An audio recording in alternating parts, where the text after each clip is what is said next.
तो मन और वाणी से भी परे है।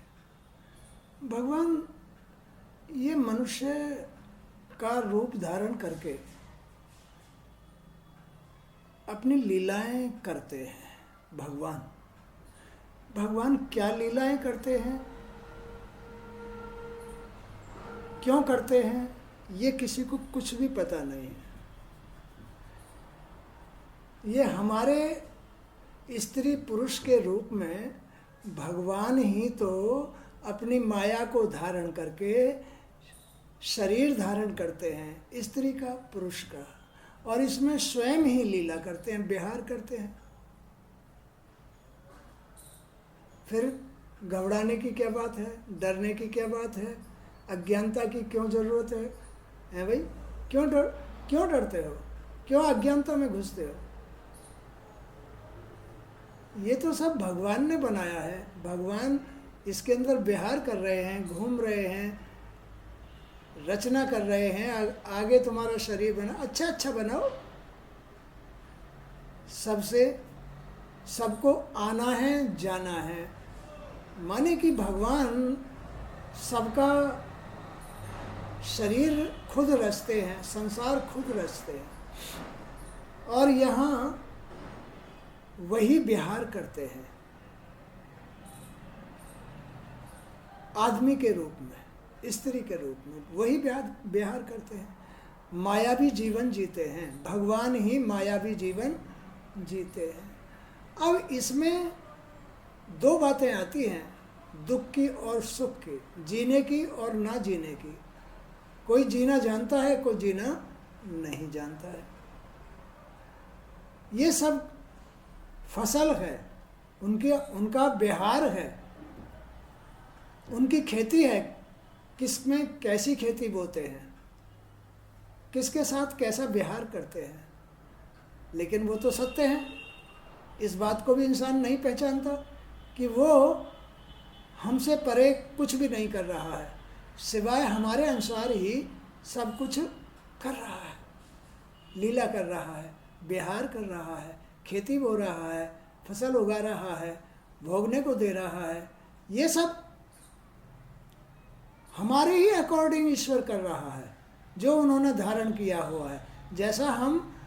जैसा हमको भगवान ने चलाया, फिराया, घुमाया, नचाया, वैसा ही ये चल रहा है। तो भगवान श्री कृष्ण की गति तो मन और वाणी से परे है। सच्चा यानी आत्मा, सच्चाई, आत्मा की गति तो मन और वाणी से भी परे है। उसका वर्णन न मन से किया जा सकता, न वाणी से किया जा सकता। इतनी विचित्र लीलाएं हैं उसकी।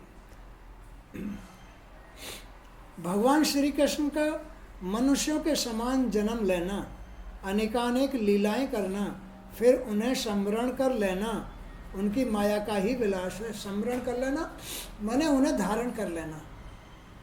भगवान की माया के साथ भगवान जो लीलाएं कर रहे हैं, सांसारिक जीवन जो जी रहे हैं, ये भगवान की तो लीला है सबके अंदर। इसलिए अपने भगवान को याद रखना परम गति है। अपने भगवान को याद रखना, भगवान तेरा, तू ही, तेरी ही लीलाएं हैं, तेरा ही स्वरूप है ये सब कुछ, हमारा इसमें कुछ नहीं है। तो अहंकार नहीं रहेगा। अगर आदमी इस प्रकार नहीं सोचता है कि ये सब कुछ प्रभु आपका ही स्वरूप, आप ही इसमें विहार कर रहे हैं, आपकी ये लीला है, अगर ऐसा ज्ञान नहीं है तो वो अहंकार में होता है, और अहंकार में भगवान उसका साथ छोड़ देता है, यानी उसके ही ऊपर उसके कर्म की गति को छोड़ देता है। अब ये तो सब कुछ भगवान का स्वरूप है, भगवान ही इसमें विहार कर रहे हैं, भगवान ही लीला कर रहे हैं। कोई शिष्य बना हुआ है, कोई गुरु बना हुआ है, कोई भगवान बना हुआ है, कोई भक्त बना हुआ है? कोई पुरुष बना हुआ तो कोई स्त्री बना हुआ है। ये सब इस मनुष्य के अहंकार वश उत्पत्तियां हैं। कोई कैसा ही जीवन जी रहा है, कोई कैसा ही जीवन जी रहा है, ये सब अहंकार वश उत्पत्तियां हैं। अब तुम देख लो, एक किसान किस तरह से अपनी खेती को भुरभुरा करके और बीज बोता है, वही सिस्टम इसका है। आदमी सुबह जल्दी उठता है, साफ सफाई करता है, झाड़ू पोंछा करता है, शौच जाता है, ब्रुश करता है, गलारा करता है, सारे द्वारों को साफ करता है, तब स्नान करके भगवान का भजन करके भागवत पढ़ता है या भागवत सुनता है या गुरुओं की सेवा करता है, माँ बाप की सेवा करता है। यही है खेती का भुरभुरापन, मन का भुरभुरापन, मन का, ये शरीर का भुरभुरापन। शरीर को शुद्ध करना, मन को शुद्ध करना, मन को पवित्र करना। हमारा अपना अपना घर देखो कि कहीं लकड़ियाँ पड़ी हैं, तो कहीं गोबर के उपले पड़े हुए हैं, तो कहीं सामान बिखरा पड़ा है, तो कहीं बर्तन बिखरे पड़े हैं, तो कहीं थूक पड़े हैं, तो कहीं मतलब जो है लैट्रिन अपना जो है गंदी पड़ी है। ये सब क्या है? ये सब लापरवाही है, अहंकार है, भूल है। ज्ञान में ये सब कुछ नहीं होता, भूल नहीं होती ज्ञान में। ज्ञान में जीना सरल होता है, भूल में, अहंकार में जीवन कठिन होता है। ये दो प्रकार के जीवन है। तो मनुष्य को अपने जीवन के विषय में अहंकार नहीं रखना चाहिए, ईश्वर को सौंप देना चाहिए और शुद्ध अच्छे विचारों से अपना जीवन जीना चाहिए, धैर्य के साथ, समर्पण के साथ, भगवान का इस जीवन को समझते हुए। भगवान तेरा जीवन है, हमारा कुछ नहीं है, इस संसार में हमारा कुछ नहीं है, हमारा तो अपना घर भी नहीं है, हमारा तो अपना घर भी नहीं है, किराया दे करके जाते हैं और सच्चाई ही अपना घर है, ये झूठ का घर है।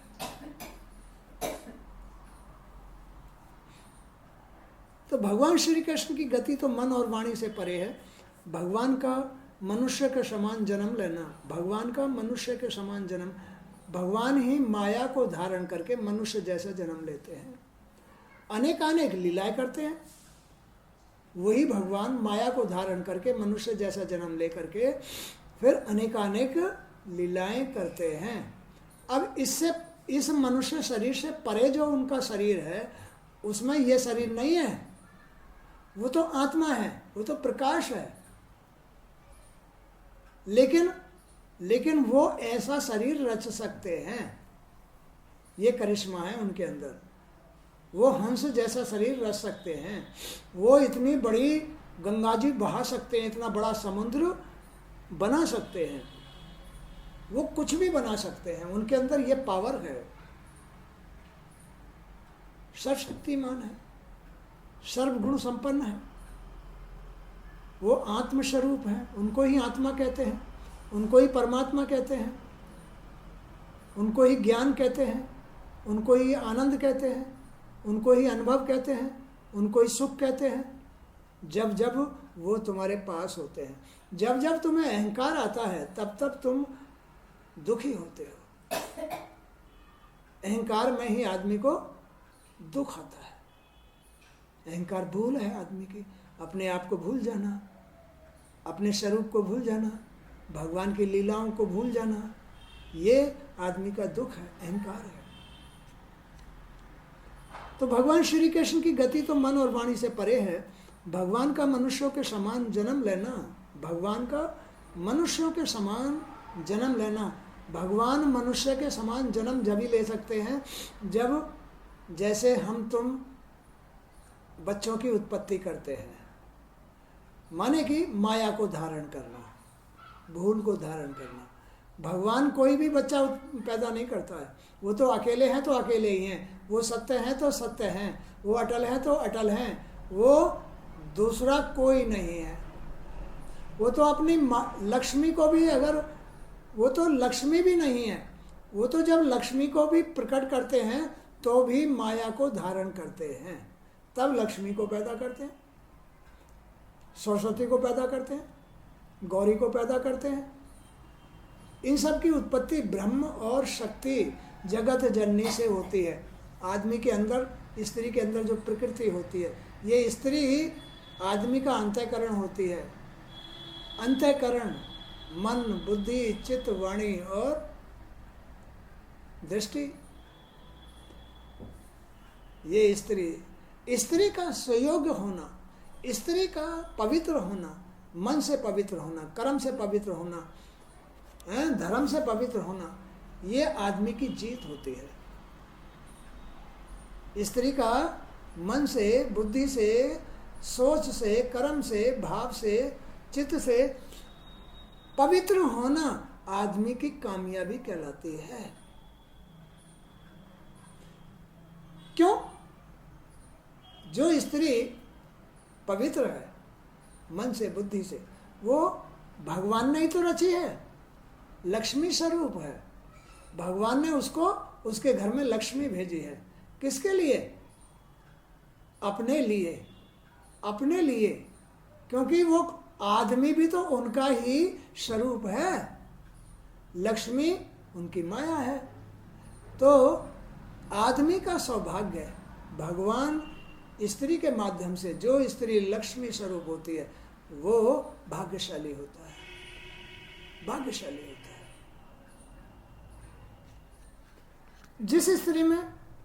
जिस स्त्री में यानी उस आदमी की प्रकृति में, स्त्री आदमी की प्रकृति है, लक्ष्मी है या कुलक्षणी है, तो आदमी की स्त्री में, प्रकृति में अगर कलह, कलेश, अहंकार, घटियापन, गंदा मन, गंदी सोच, तेरे मेरे, राग द्वेष, इधर उधर की भाषण करना या इधर उधर की बातें सुनाना, अगर ये बात है तो वही स्त्री आदमी को गिरा देगी, कुलक्षणी होती है वो। लक्ष्मी तो भगवान रचते हैं, लक्ष्मी को तो भगवान रखते हैं, और कुलक्षणी को हैवान रखता है। तो इस तरह से ये सब भगवान की लीलाएं हैं, उनकी माया का ही विलास है। ये सब मायावी विलास है भगवान का। बगैर माया के इस संसार में कुछ नहीं हो रहा है। एक बाल बराबर भी कर्म माया के बगैर नहीं हो रहा है। तो ये सब उनकी मायावी क्रियाएं हैं, लीलाएं हैं। वे स्वयं इस जगत की सृष्टि करके, इसमें प्रवेश करके विहार करते हैं, स्वयं ही इसकी सृष्टि का निर्माण करते हैं। पिछले जन्म से इस शरीर का निर्माण करके लेके आए हैं और स्वयं ही इसके अंदर विहार कर रहे हैं। कैसी लीला है भगवान की! भगवान ने ही इस शरीर को रचा है और भगवान ही लीला कर रहे हैं। तो यही बात यहाँ समझाई है कि वे स्वयं इस जगत की सृष्टि करके इसमें प्रवेश करके विहार करते हैं, लीला करते हैं, और अंत में संहार लीला करके अपने अनंत महिमा में, स्वरूप में स्थित हो जाते हैं। कहाँ स्थित हो जाते हैं? अपने अंत में संहार लीला करके। संहार लीला, अब संहार लीला भी उनमें से ही हो रही है, जन्म लीला भी उनमें से ही हो रही है, पालन लीला भी उसमें से ही उनमें से ही हो रही है, सारी लीला तो उनमें से ही हो रही है। फिर तुम क्या कर रहे हो भाई?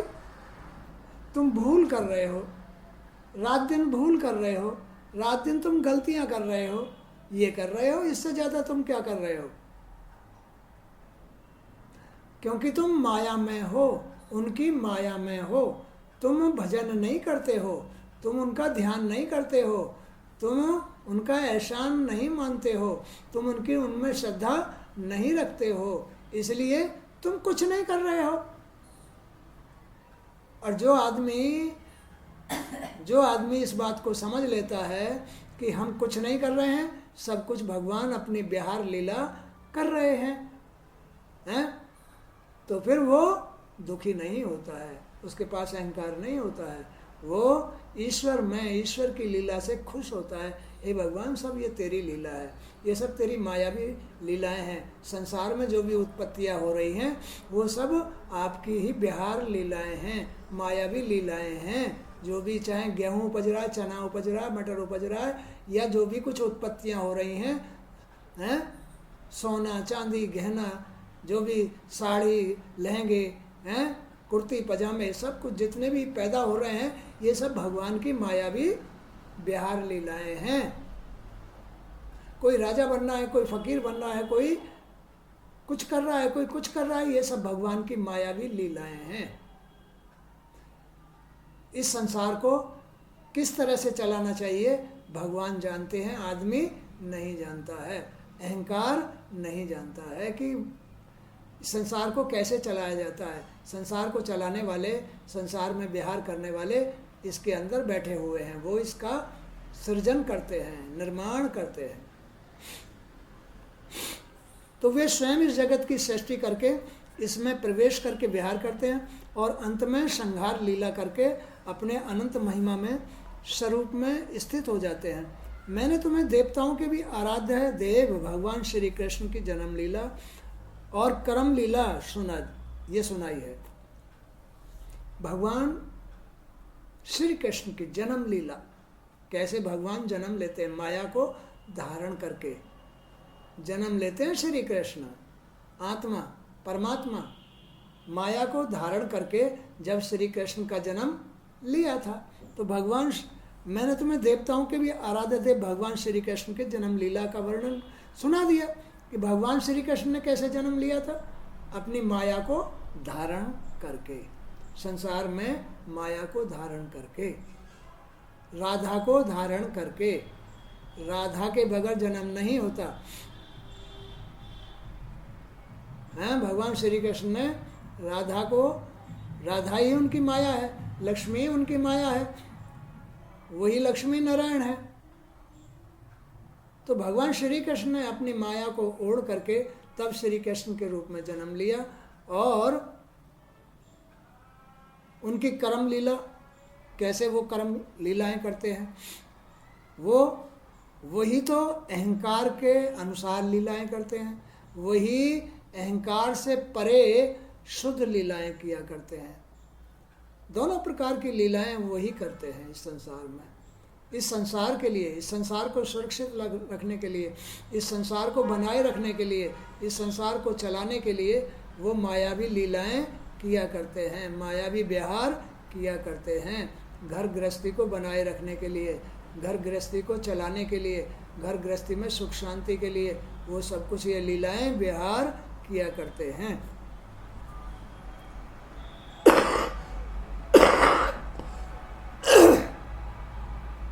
तो जो मनुष्य श्रद्धा के साथ पूर्ण भक्ति भाव से भगवान श्री कृष्ण की लीलाओं का श्रवण कीर्तन करता है वह समस्त पापों से मुक्त हो जाता है। भगवान श्री कृष्ण की जो लीलाओं का श्रद्धा से भजन मतलब सुनता है या उनकी लीलाओं को जो सुनता है वो सब पापों से मुक्त हो जाता है। ये सब भगवान की ये बिहार लीलाएं हैं। जो सांसारिक जीवन है, गृहस्थ जीवन है, बच्चों के साथ, स्त्री के साथ जो जीवन है, अपने घर गृहस्थी का जो जीवन है, ये भगवान की मायावी बिहार लीलाएं हैं। इनको सुनने मात्र से घर गृहस्थी के पाप नष्ट होते रहते हैं, बुराई नष्ट होती रहती है, क्योंकि सुधार आता है सुनने से। भगवान तो सुधरे हुए हैं, सत्य हैं, वो तो सत्य सत्य लीलाएं की हैं उन्होंने। उन्हें सुनने मात्र से घर में जो उल्टे सीधे काम होते हैं उनसे छुटकारा मिल जाता है, पापों से छुटकारा मिल जाता है, कष्टों से छुटकारा मिल जाता है। ये भगवान की मायावी गृहस्थी है, मायावी गृहस्थी भगवान की मायावी गृहस्थी है। हम भगवान के ही तो अंश हैं। घर गृहस्थी स्त्री तो है, बच्चे ही तो हैं, तो सब उनमें ही है, सब कुछ उनमें ही हो रहा है। इसलिए भगवान को हमेशा स्मरण रखना चाहिए। बोल सच्चे दरबार की जय।